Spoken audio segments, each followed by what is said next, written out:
Hello friends, my name is Vandrel, and today I want to talk about a farm that can be done completely solo or with friends and is technically one of the highest gold per hour solo farms in the game.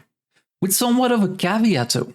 We're going to be acquiring items that are worth a lot of gold but can't always be sold.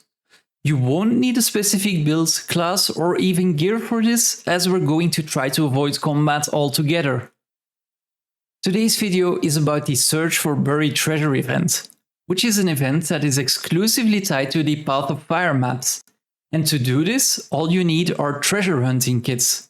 And if you regularly play Path of Fire or Living World Season 4 maps, you will quickly accumulate a bunch of them. Make sure to check your character's inventories, as you already might have quite a few kits without even realizing it. These kits can only be used on Path of Fire maps, and when you do, you'll get a new special action key. You can spam this key roughly every 5 seconds, and when you do, a few things will happen. Every time you press the key, 3 color pulses will emanate from your character towards a certain direction. And these pulses have 3 colors, ranging from red to yellow to green, depending on how far you are from your current treasure. A second effect that will occur is that there will be a blue dotted circle on both your minimap and the world map. This circle indicates the general zone where you should go look for the treasure chest. To loot your treasure, all you want to do is make your way to the zone indicated on your map and spam the special action key until you uncover the treasure. You can loot the treasure instantly, which allows you to avoid combat most of the time. And a class that can exit combat quickly through jumps, teleports or stealth can help out a great deal, as this will lower the time we spend between gathering 2 chests. Now before you dive in and go spam all the kits in your inventory, an important distinction needs to be made. You will only want to farm this when the Search for Buried Treasure meta event is going on. This event occurs roughly every 2 hours on the hour and lasts for 20 minutes. During this event, all the chests you will uncover are superior buried treasure chests, which contain much better loot than the regular version, which you can farm when the event is not active. There is a few tips you can take into consideration to make your experience better. Mounts will absolutely help, and the choice of map will also influence how many chests you can uncover on average. My personal favorite is the Desert Highlands map, as there are quite a few waypoints you can teleport to get closer to your destination. And teleporting within the same map instance will not reset a chest. So if you have decent loading times, you can absolutely utilize the waypoints to skip a large part of your travel. If you're not running the game on an SSD, this might not be to your advantage though. Another reason why I like the Desert Highlands so much is the height difference between the northern and southern part of the map. This will allow you to start hunting for the buried treasure by using your skyscale or griffin to their fullest. But if you're an expert roller beetle racer, you might want to select a map that has more flat terrain. This also brings me to an important point. The amount of chests you can loot within 20 minutes completely depends on how well you navigate with your mounts. But don't let this deter you. In the gameplay loop I recorded for this video, I reverted to using my skyscale and griffin nearly all the time, and I managed to acquire 28 chests. Part of this was luck, as I had quite a few chests spawn directly near each other, but by playing somewhat casually, I actually approached fast farming's benchmark of 30 chests per event.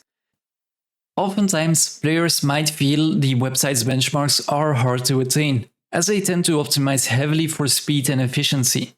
One thing I did not want to do was relogging every time I had a bad chest spawn. If you don't like where your chest spawns, you can log out and log back in on the same character to reset the location. This is something I personally don't do, as I feel it deters my enjoyment of the game. But if you care about being 100% optimal, this is a very valid strategy. Now let's take a look at the loot and why you might like doing this farm. Every superior chest grants you 1500 to 3000 experience and contains 4 to 30 trade contracts, a random crafting material and either a yellow Elonian weapon or 1 to 3 pieces of unidentified gear, as well as a 4th item. and this mysterious fourth item is where a lot of the value will come from. The chest can contain spirit shards, ascended weapon recipes, Elegy Mosaics, and a few other valuable items, such as a music box which goes for over 30 gold on the trading post. The ascended weapon recipes are a very nice drop, as they usually cost a decent amount of gold and some other currency, such as laurels or map-specific currencies. But the reason I started doing this farm in my downtime is the Elegy Mosaics. Normally, you can only acquire these from doing legendary bounties, specific meta events, and some other sources such as Tyrian exchange vouchers. Elegy Mosaics are a very important currency if you want to unlock the funerary weapons and armor collections, which look pretty amazing. But they're also an absolute must if you want to craft some of the Generation 2 legendaries or the legendary ring Coalescence, as you need a minimum of 300 for the Gift of Desert Mastery. Elegy Mosaics are also one of the only resources you can trade in without a daily limit for funerary incense, which you also need 100 for the Gift of Desert Mastery or for the Gift of Arid Mastery, the latter one being the gift required for the legendary trinket Vision. Other notable items that can drop are the music box I already mentioned, as well as a few weapons worth 1 to 10 gold on the trading post. So, while this farm doesn't always guarantee a high pure amount of gold, it does provide you with a very relaxed way to farm some items, recipes, currencies, and other valuable Path of Fire materials that are otherwise not always as easy to get.